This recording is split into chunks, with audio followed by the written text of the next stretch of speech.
Here today. Welcome to the State Department. Today, thanks to Ambassador Hussein, thanks to his team, thanks to our diplomats and our partners around the world, the State Department is releasing its annual report on the status of international religious freedom. This is an important day for us every year, and no less so this year. This report advances our vision for a future where everyone is able to choose and practice their beliefs, including the right not to believe or ascribe to a faith. Respecting religious freedom reinforces other rights, like the right to speak freely, to assemble peacefully, the ability to participate in politics. Protecting this universal right empowers people to express themselves, to live up to their full potential, to contribute fully to their communities. Yet today, religious freedom is still not respected for millions of people around the world. Pew Research Center recently found that government restrictions on religion had reached their highest global level since tracking began back in 2007. Today, governments around the world continue to target individuals, shutter places of worship, forcibly displace communities, and imprison people because of their religious beliefs. Some countries place restrictions on wearing certain types of religious dress. Others enforce it. In some instances, governments are reaching beyond their own borders to target individuals because of their faith and their advocacy for religious freedom. In every region, people continue to face religious-based violence, religious-based discrimination, both from governments and their fellow citizens.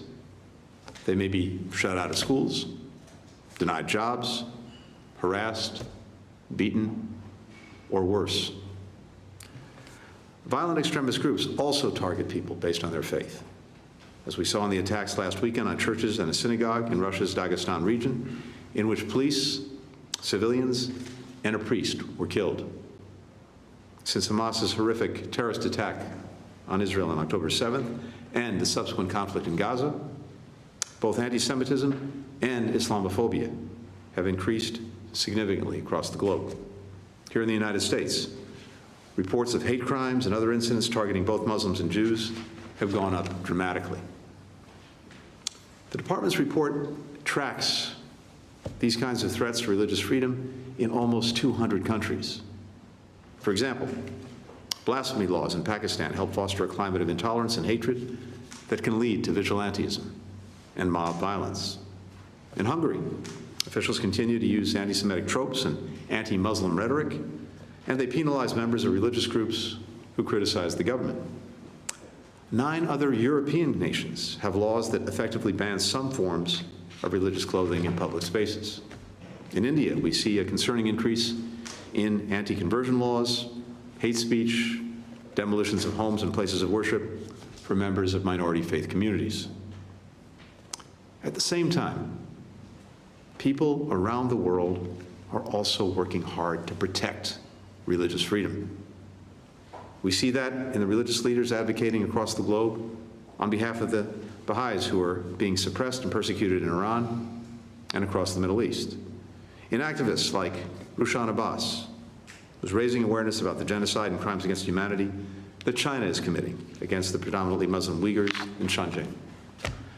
Countless civil society leaders are also pushing back against hate, like Tali Nates in South Africa, who is sharing the story of her Jewish family members who survived the Holocaust, working with young people to challenge anti-Semitism, racism, xenophobia.